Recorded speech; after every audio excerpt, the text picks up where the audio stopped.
Hello everybody and welcome to our on-screen tutorial for this week. This week I thought that we could maybe chat about the Google Merchant Center. So you could actually access this from Google directly. You can go and create an account, or on the assumption that you already have a Google Ads account, you can access it from within your dashboard. So we are going to navigate to Tools and Settings. And then here, underneath, within the Setup menu, we have Google Merchant Center. So I'm going to open that up. And here we are. So we would use Google Merchant Center for the setting up of your products that you want to have pulled through into your Google Ads account so that you can then create your Google Shopping ads. For this particular customer, they only have 4 safety devices that they sell, either to corporates or directly to individuals. So it was a nice, easy, quick setup. But generally for an e-commerce business, you're likely to have anywhere between, let's say, 4 products to up to thousands of products.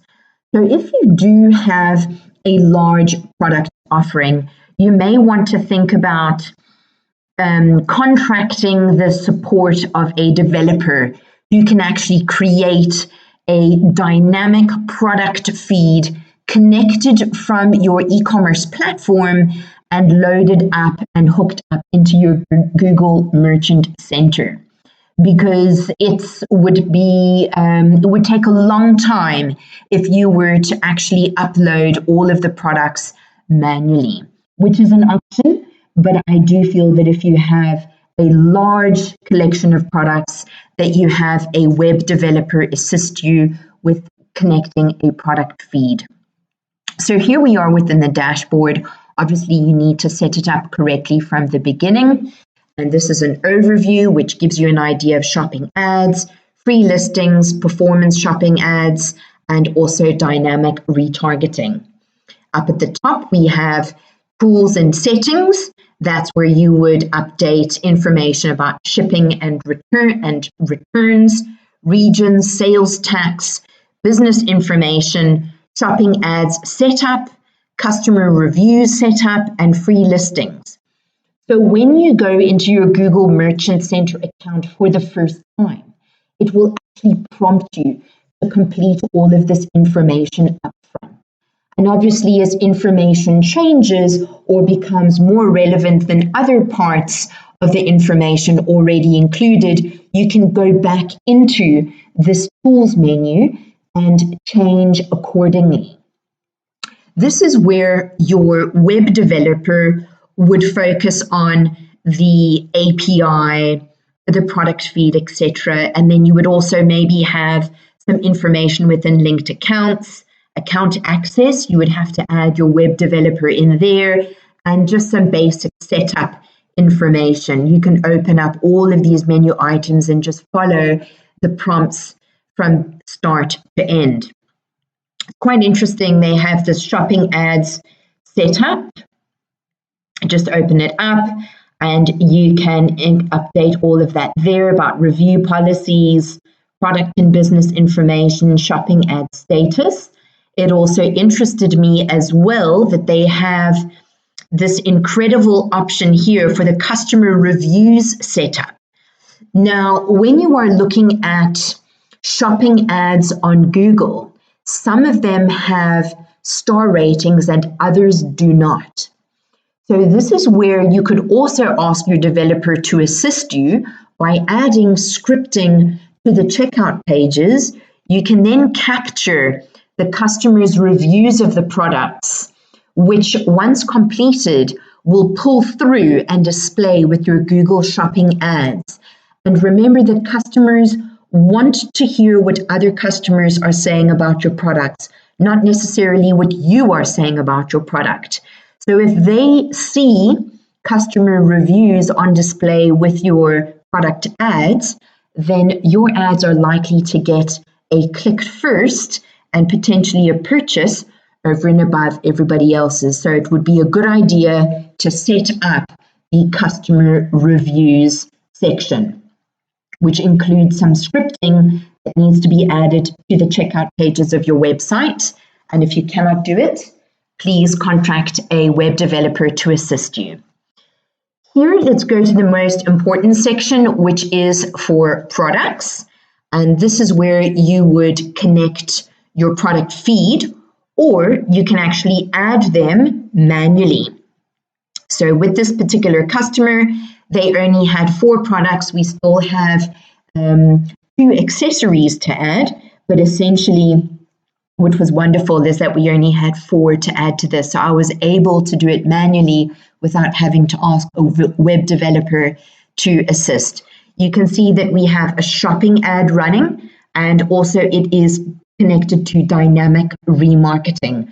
So if anybody is on the website looking to purchase this particular device and they leave the cart, they abandon the cart with this device in their cart, dynamic remarketing will also kick in and go and follow them around the internet and all of their favorite social media platforms to try to hook them back to complete their purchase. So here you can see that a very tidy image has been included. You don't want to have any writing or logos or anything. It is to be the product on the white background, nothing else.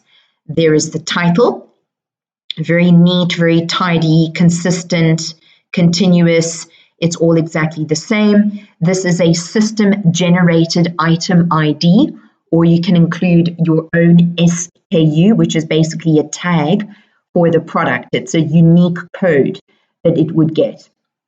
We have a price, the number of clicks, so we can actually see how many people have clicked on these products since we've added them. I think it was only a couple of weeks ago that we uploaded this. We have the country of sale. We are focusing predominantly on SA, and the source is the Merchant Center, and there's the program. And this is just a little example of how it would look if you were to add a new product. So we're just going into that dashboard view now. So here it is, very straightforward, simple to complete. You just need to look through every single field to see if it's applicable. And if you're unsure, you'll see that there's a little question mark pop out that will give you specific information on what you need to complete, or if it is optional, etc. Here you would upload the image, or you would browse to the website to go and extract it from there. Pricing, detailed information, shipping, etc., etc. Very, very straightforward, simple to do. You just need to make some time to go in and familiarize yourself with the dashboard. And then we go down to feeds. That is where your feed would be connected.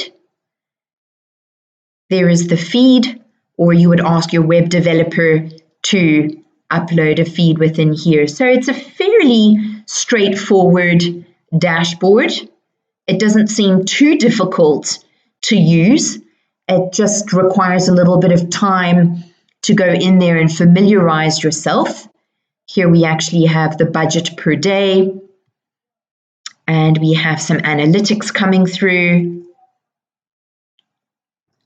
as well, some best sellers. It will all be in there when the information updates. I quite like this area at the end where it shows you about product listings, shopping ads, dynamic remarketing, promotions, free local product listing, customer reviews. And these are all the different programs that you can hook your shopping feed up into. So it's quite nice to go and see all the extra areas where you can get your products to display as well. So that's it for our walkthrough tutorial for this week. I hope you have found it helpful, and I hope that you will make time as an e-commerce merchant to go and create your Google Merchant Center account, link it to your Google Ads account, and start importing your products either manually or by a product feed into Google Merchant Center so that you can get started with a Google Shopping ad. Thank you for joining us this week. Take care, and we will see you next week. Bye-bye.